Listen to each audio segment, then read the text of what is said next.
saw something and felt something I didn't like.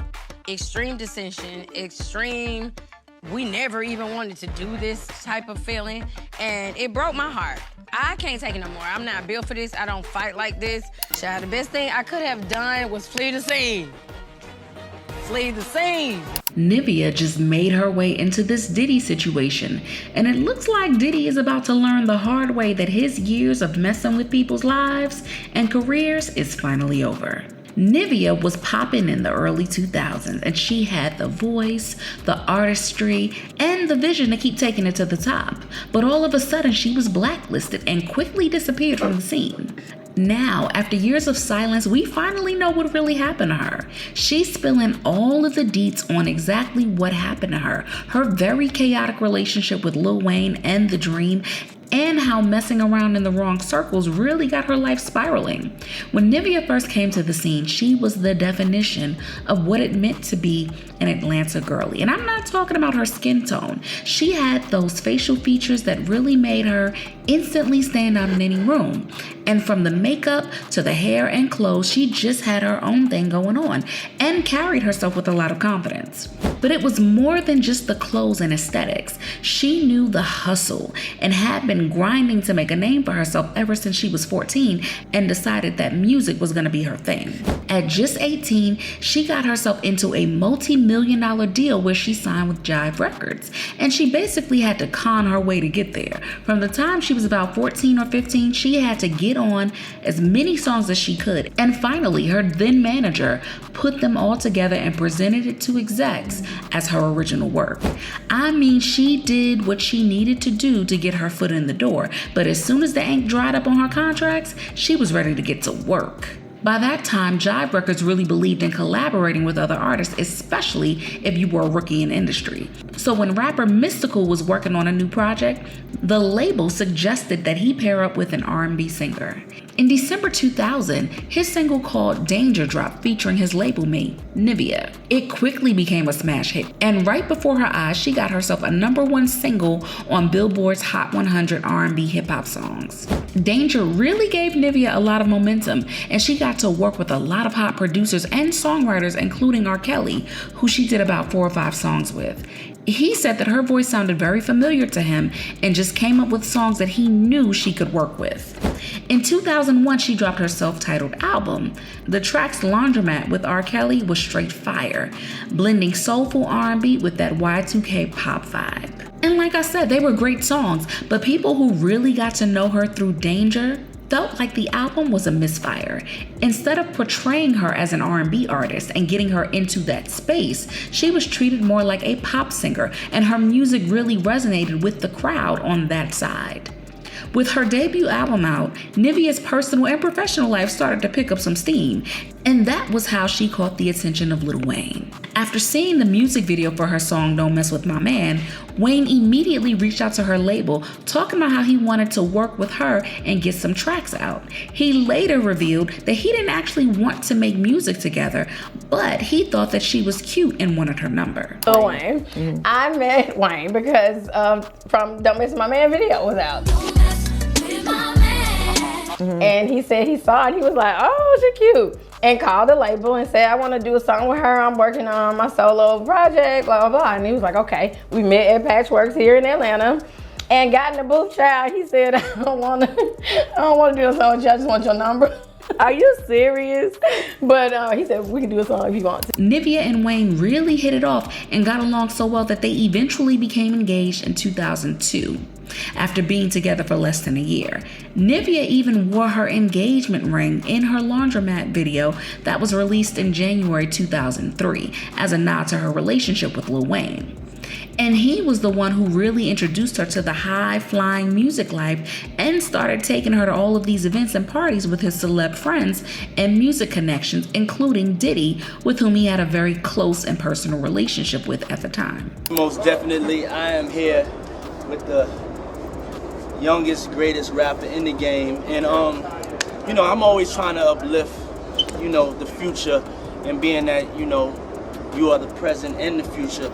And did y'all notice a pattern with most of the women that Lil Wayne publicly messed around with?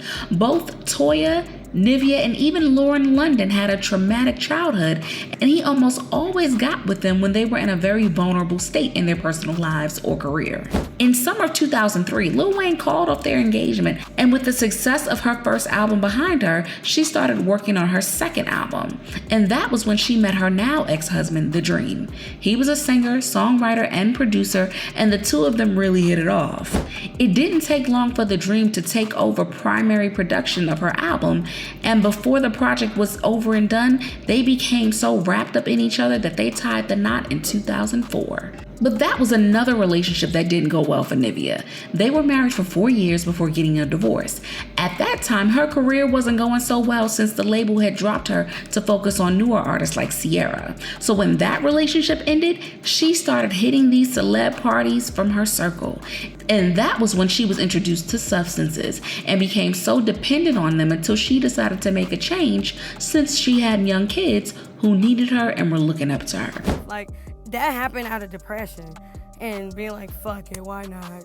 So much shit had happened and it was just a low point for me in life. Thank God it didn't fucking kill me and I got over it, which unfortunately a lot of people don't.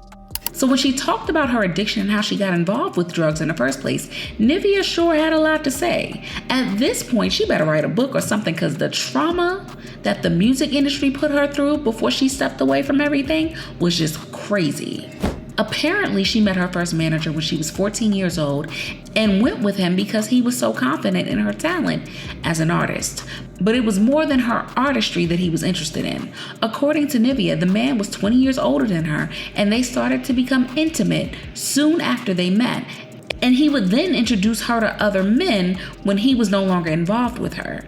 The sad part is, she didn't even know that she was being groomed until she became an adult. A huge age difference. I can't really remember, but I know he had to be like maybe almost 40 when I was 15. Oh, he good. was, I know, over 35, you know. Right. So was he in the music industry prior to meeting you, or were you like his key into the industry? I was his key into. He was, always involved in music over his life and career, I guess you could say, but not known. Just more so trying to make, just like my parents, you didn't know them. Yeah, so he got into production, just did music, I guess, under the radar, but he wasn't nobody you would know. He definitely made sure I went to school. I didn't get to participate in a lot of activities though, but the principal and the teachers knew I was recording every day after school. I was going to the studio. But none of them knew that you were dating the manager. Nobody knew that. I kept that secret for many years. And a lot of that played into why I didn't think it was wrong either. Right, I just didn't know until I was like, damn, that was wrong. I didn't even know what the word pedophile meant into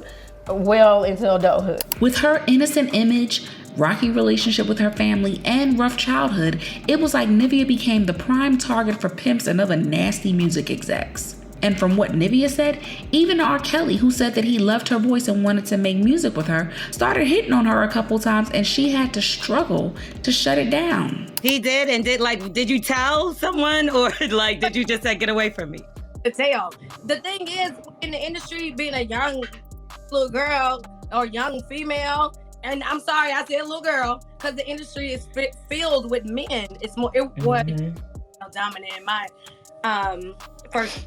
So even meeting Lil Wayne and then The Dream so soon straight up pulled her into more drama, bringing her in circles that she had no business being in. I didn't know what I got myself into, but it was quite an experience. And I did learn a lot about people. It was just something, I'm still kind of getting over it because it was pretty recent. Oh, God. Yes, I was a little bit traumatized. It was during her short-lived relationship with Lil Wayne that she first got to meet Diddy. When her engagement to Lil Wayne ended and she married The Dream, she ended up having to attend all those same events again, since The Dream also had close ties with Diddy and worked with him on a couple of projects like Last Train to Paris. And if what the streets were saying is true, The Dream had his own thing going on, because he later got accused of sex, rape, and sexual battery, all at the same law firm that represented Cassie when she filed her lawsuit against Diddy. The lawsuit alleged that The Dream was engaged in deprived behavior, but it was covered up by his art label, Contra Peric LLC, along with his record label, Epic Records. The lawsuit also claimed that The Dream used corporate funding to assist his venture. Now doesn't that sound familiar? And word is that Nivea was there to witness it all and live through it during their marriage. So when she wanted out of the industry, they blacklisted her as a way to keep her quiet. Radios weren't playing her music and no one wanted to broadcast it. And they really made it seem like she was never there in the first place. Your testimony or your story, I know it's cliche, but it really does help somebody else. It does. And I'm a motherfucking survivor. Some people don't survive, would have never survived some of the shit I did. I'm so proud of myself. What has been revealed about the Dream and Diddy is barely scratching the surface. Diddy and those around them have a long track record of hurting others and then using their money and power to make sure it disappears like it never happened. But now that Diddy is finally getting prosecuted, Nivea is refusing to stay silent, and people have really been showing her support about what she's had to endure in the industry. I'm in awe of Nivea. She traveled through a lot of darkness yet remained light. I have compassion for those who dim for a moment, and I have extreme respect for those who don't flicker at all. Shine on, Nivea. You can tell she needs to get all of this off her chest. Nivea is a survivor. This is sad.